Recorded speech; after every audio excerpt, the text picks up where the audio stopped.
On the 27th of August of the year 2021, a woman contacted the rescue department to report the loss of her friend, Idana Satins, who is 80 years old and lives in Travel Rest County, located on the border between South Carolina and North Carolina.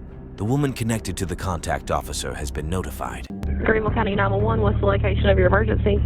The thing is, a sitter was supposed to show up to stay with my mom today, and she's in her 80s, and she didn't show up. We've come to her house, and we can't get nobody to the door or anything. Her name is Edna Suttle. This is not like her. She shows up like clockwork. So something's wrong.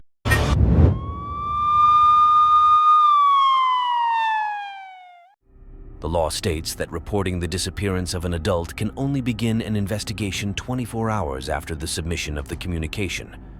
But due to the age of the disappeared, investigators proceeded to look for her immediately after receiving the call. Some investigators thought that she lost consciousness at home, was sleeping, or that she was bored and decided to go out on a long journey in her car without telling anyone. But in any case, the cops had to investigate the truth by visiting her house, which was locked, and the elderly woman was not there. As a result, investigators worked to obtain a permit to enable them to break into the apartment and check on Idana's health, but they found no trace of her when they entered the house. In addition, investigators noticed that Idana left everything intact at home, which means she hasn't been preparing to leave for as long as some investigators thought. As a result, the main question of the interface is back again. Where might Idana be? And how to get to it. The investigators at that time did not know that the investigation of this case would lead them to the arrest of one of the bloodiest serial killers in the USA. Soon, the police noticed that the Idana Jeep Cherokee was disappeared and no trace was found. Investigators feared she had lost consciousness or fell ill while driving, especially since home surveillance camera footage showed Idana driving out of the house on the same day she disappeared. Police circulated Idana's descriptions to all police units in the state, stating that his driver was elderly and may need medical care. 7 days later, a patrol policeman found the missing car in the parking lot of a local hotel called Best Western. Investigators thought Idana had been staying at this hotel for a few days to relax her nerves. But they were wrong. Hotel officials told them that Idana had never set foot inside the hotel. This increased the confusion of the investigators and made them ask the hotel management to show them the surveillance camera recordings in the car park. Through CCTV footage, investigators realized that Idana was not the one who drove the car and parked it in the hotel's parking lot. It was another person unknown to investigators. The actions of this man made the investigators very worried about Idana's life. CCTV footage showed him cleaning the car from fingerprints in more than one place. Naturally, these recordings raised investigators' suspicions about this unknown man who was driving Idana's car. Where did he get the car keys?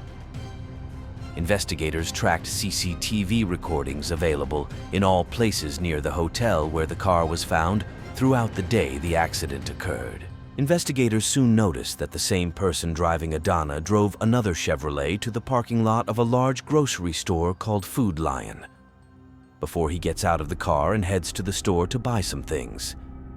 A little later, the man who began much clearer in the CCTV images went out to meet Idana in the parking lot and ride with her in her car. A few days later, surveillance cameras showed the man coming back again, driving Idana's car before parking it next to his car. The man got out of the car and took out what looked like a blonde lady whose features matched Idana's features from a Jeep and put her inside his car. The man left his car in the parking lot of the huge store and drove Idana's car to park it in the hotel's car park. Before returning on foot to the shop stop, his car was waiting for him there. CCTV cameras did not help investigators track the man any further, but the recordings the investigators saw were enough for them to grab the end of the thread and identify the man and his address. The man was named Daniel Burns and lived about a mile from Idana's house. 59-year-old Daniel worked as a day laborer. He got to know Idana after she hired him for a while to help her with some housework, Investigators searched for Daniel's criminal history and soon found his record full of violent crimes such as assault, possession of weapons without a license. In addition to that, he was previously convicted of the crime of kidnapping a woman and sentenced to 13 to 30 years in prison. He was released after 12 years in prison before moving to South Carolina, where he met Adana. Daniel's violent criminal history, as well as various CCTV recordings, were enough for investigators to obtain a warrant to arrest Daniel and search his home. Daniel immediately surrendered when he saw the armed force that had come to arrest him.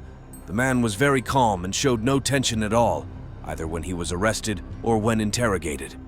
The investigators noticed that Daniel was self-confident to the point of vanity and was very comfortable talking to him during the interrogation sessions. Therefore, the investigators preferred to allow him to make a mistake and say what would incriminate him. Daniel denied meeting Adana on the day of the accident, but he admitted that he had a friendship with her a few years ago after she hired him to accomplish some household chores. The man explained to investigators that Adana was communicating with him a lot, as she felt lonely and lacked anyone to talk to, and the elderly woman always talked to him about her helplessness, providing enough money, especially with her daughter being imprisoned and in need of money. And Daniel did not forget to point out that Adana asked him for money on more than one occasion. The course of the investigation began to change when investigators began showing Danielle CCTV footage showing him and Adana in the Food Lion car parks. Danielle's face changed, and signs of stress began to change, so that the tone of his voice and the way he spoke began to change as well. After that, Daniel confessed to investigators that he met Adana based on her desire to take him with her to meet with a private investigator whom she hired. But she did not trust him, so she hired Daniel due to his being a former soldier in the U.S. Army to help her. If there were any problems, Daniel indicated that Adana told him that she would meet the detective, the alleged, in the reception hall of the Best Western Hotel, but they did not find him there when they arrived at the hotel. With the number of that, Adana asked him to drive her home in his car because she could not drive. So they left her car in the hotel parking lots and returned to Food Lion to get in his car. Investigators told Daniel quite frankly that they did not believe this account, as it was not consistent with the CCTV recordings they were watching. But Daniel stuck to that narrative and refused to change it. Daniel thought that if he stuck during the interrogation session with his statements, he would eventually be able to get out of the crisis he was going through, and he did not know that the trouble had just begun, as the investigators who searched his house while their colleagues were interrogating him inside the police station had found in the house 2 automatic rifles and an arsenal of ammunition, which was enough to send him to prison.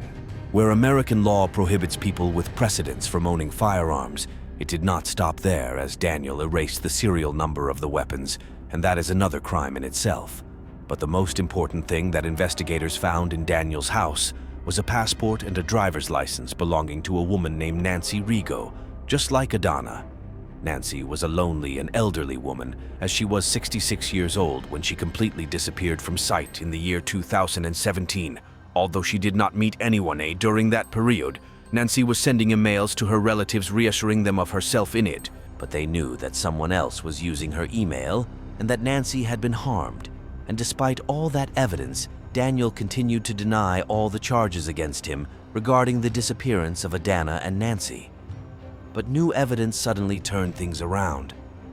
At that time, Daniel's wife, who is completely ignorant of his criminal activity, was planning to sell the house and leave the state after he had trouble because of her husband, and the wife called some friends to help her clean the house and his backyard before offering it for sale, as her friends discovered a huge white box in the backyard for home.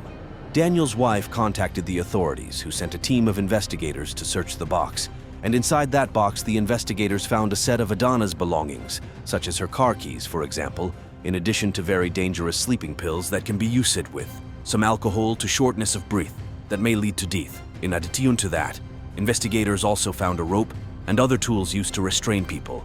Until that moment, Daniel was still adamant in denying all the charges against him. But when the investigators confronted him with the new evidence they discovered in his home, Daniel saw that there was no longer any point in denial and that he had to confess. But he decided to use his confession to get a deal to keep him away from the death row.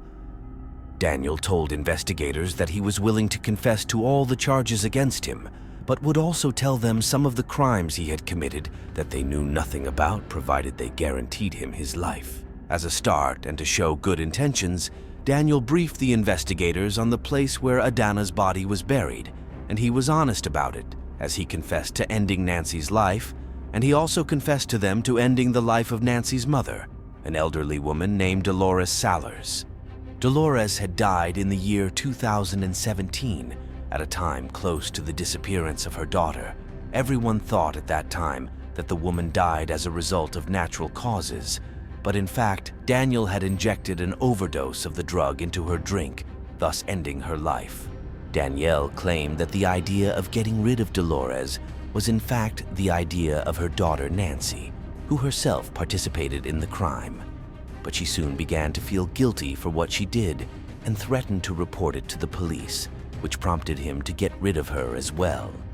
Daniel's crimes didn't stop there. The man still had more surprises to blow up, as he confessed to ending the life of another woman named Lee Goodman, an elderly woman from Florida who disappeared from sight on a trip to North Carolina.